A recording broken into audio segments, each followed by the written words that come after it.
Design to me can be many things. I try to push the boundaries a bit, but for me it's mostly about storytelling. Like if you deal with certain urgent themes and you tell a story with it, really look at how you build that story from more a physical making standpoint.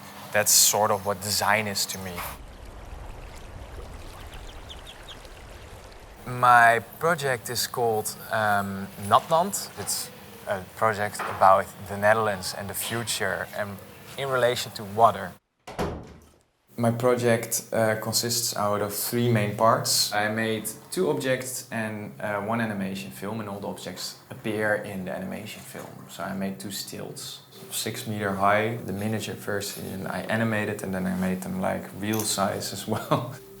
And the last object is wallpaper, which also appears in the stop-motion animation video.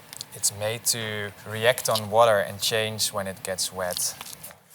If this is your wallpaper in your house, you will have like a really colorful wall whenever it floods. And over the dry seasons, you'll have an interpretation of the Dutch waterways on it.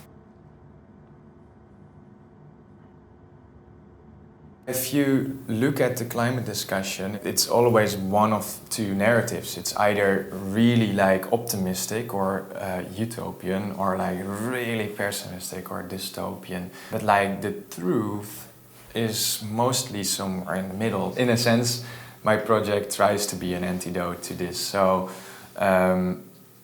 it doesn't necessarily give solutions, or the solutions that are there are like sort of silly, but at the very least they start a conversation. It's never gonna work inside, is it?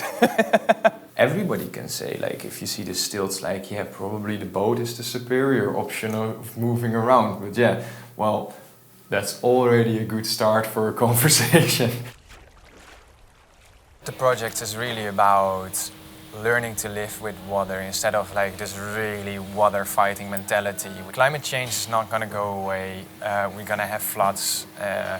If we just learn to live with water, come up with solutions, it will work out in a way better way than like if we just keep ignoring it and keep the water out, because it will flood eventually.